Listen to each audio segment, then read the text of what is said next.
Now stippling, we don't need to practice too much because otherwise we will be here all day. You can use a marker for this technique just because it's a little easier, but if you want to do your pencil, essentially stippling is just a series of dots. So I will show you with my marker just because it's way easier with a marker, but stippling is a bunch of dots. Now I'm not like jabbing my paper, I'm just doing little dots. Now there's a whole bunch of artists that solely only create artworks using stippling, which is it's kind of a difficult technique, I think, because you have to create all different values. So the closer your dots are together, the darker it's going to look. If you layer them, now this could take you a while if you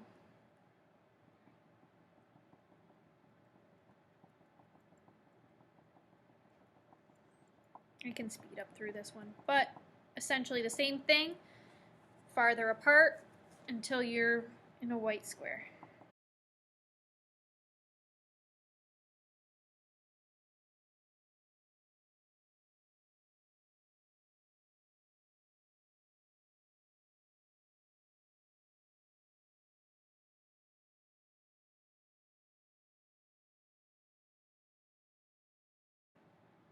When we're done with stippling, we're going to go back up and do my favorite one, which is blending.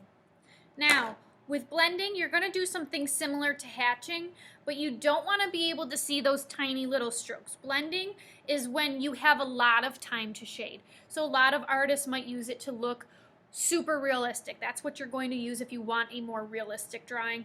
If you're doing something quick, like a quick sketch, you're going to use maybe more so these techniques, but blending is when you really have time. Now, there's special tools that you can use to help you blend, but we don't necessarily need them because you can use your finger. That's what I love to do. So, what you're going to do is kind of start off like you would with hatching, but you don't want to create those little tiny lines. I'm just like basically coloring it in like I would with like a colored pencil or a crayon. And remember, it's the darkest one here, so I'm going to try and fill in all my white spaces. I'm going to press down a little bit harder.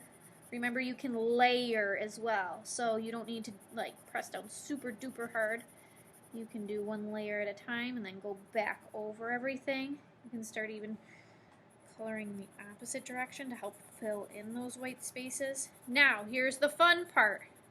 Once you get it all filled in and all your gaps are filled, you take your finger and you're going to smudge.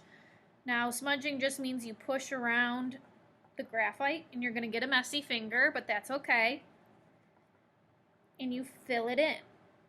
Now it fills in all those white spots. Now I use this a lot.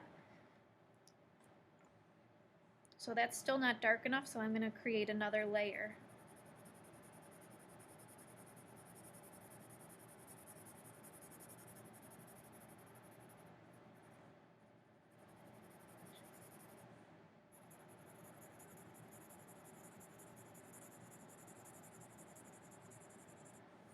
Kind of went outside my box a little, which is fine. Smudge again.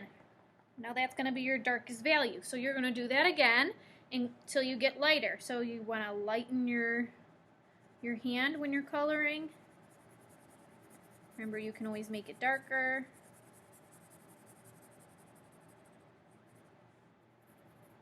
And use your finger to smudge.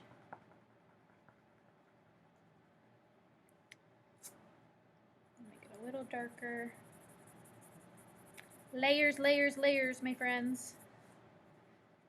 You don't want to be able to see your pencil marks. If you do, I mean you're practicing, so you can kind of color in a different direction to help get rid of those.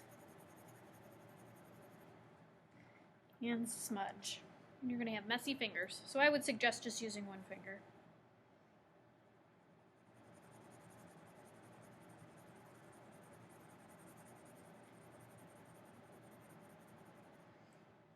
This one's more so about changing the pressure of your pencil.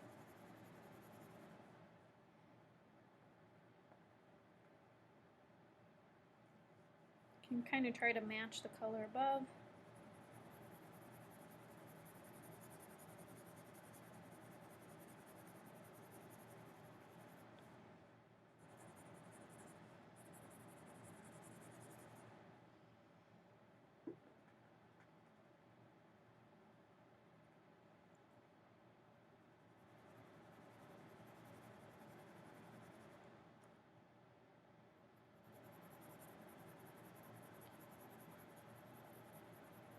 As you go lighter, it kind of gets a little harder. Because I'm like barely using my pencil.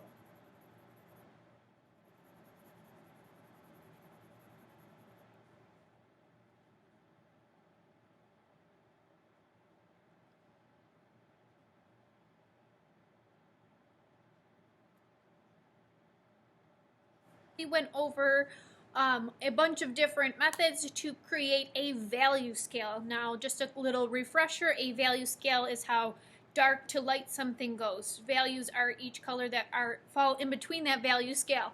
So we practiced 4 different types.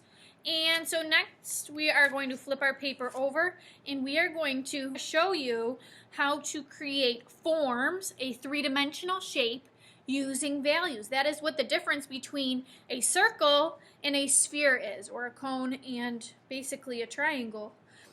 So up here we can practice whatever kind of method you'd like to use for these. I suggest using blending just because that's what we're going to be using for our project. So the more you practice, the better you're going to get at it. So you can go ahead and practice your value scale. Now remember, the more pressure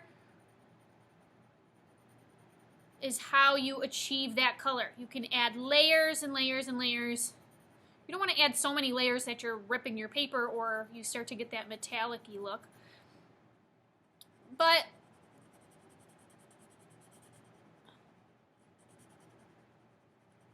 you're going to use your finger to blend when you get all that color. So I'm going to go kind of quick. I'll speed this up.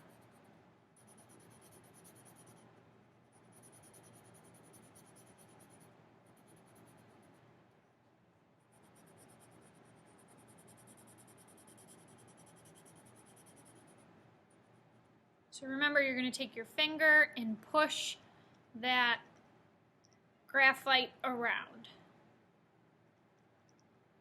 You needed to add another layer, fill in any of those white gaps. So this is going to be your darkest, and you're going to gradually get lighter.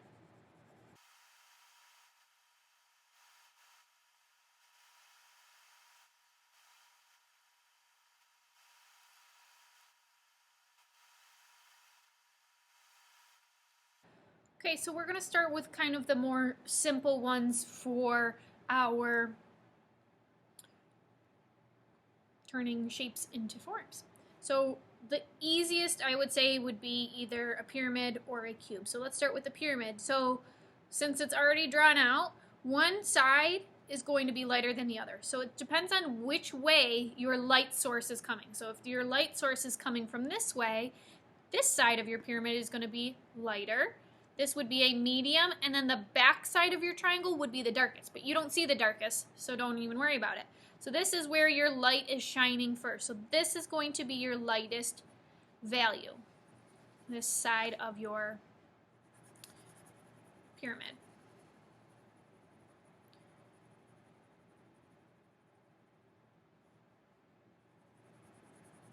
So I'm layering a little bit, just so when I blend, I don't see the lines as much. Okay, that's my light side. So this is going to be a medium, so somewhere in the middle, and I'm going to change my pressure a little bit.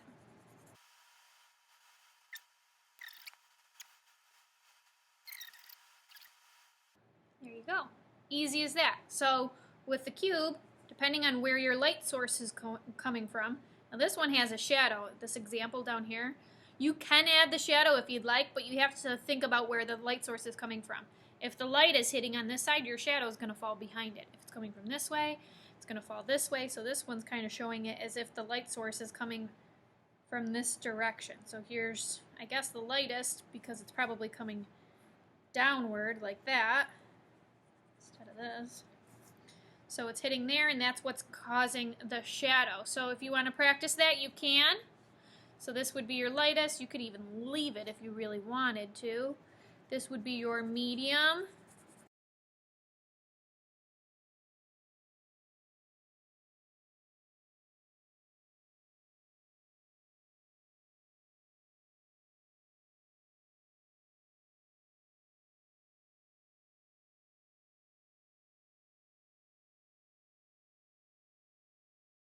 For the sake of time, I'm going to skip over the cylinder and the cone, and we're going to go right into this sphere.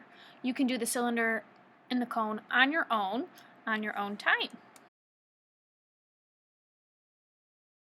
And let's do our sphere. So our sphere, if you look at this one, the light source is coming right onto this part and causing this to be the lightest, and as you get away from that shine, it gets darker and darker. So to kind of split that up, I'm going to make them into circles. So here's where my lightest area is. I'm going to make a ring around it. We'll do kind of like 3. Okay, just so you can see. So lightest, light, medium, darkest. So I'm not going to touch the light one.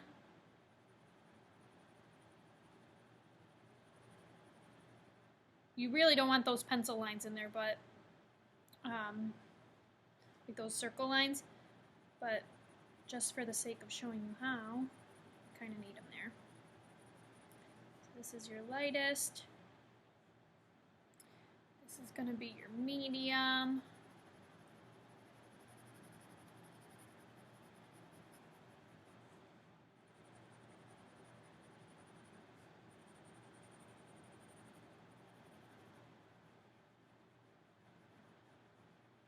Then that crescent moon is going to be your darkest.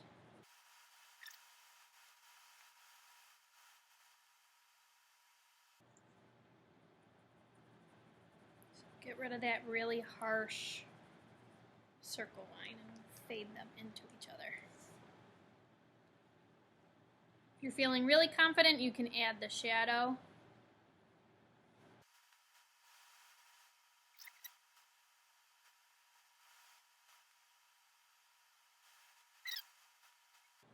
And there you go. You have shown value to create form. For next week, make sure you put your packet somewhere safe because we will be referencing it, and you're going to need the blank paper that was also sent home. Have a wonderful week. See you soon.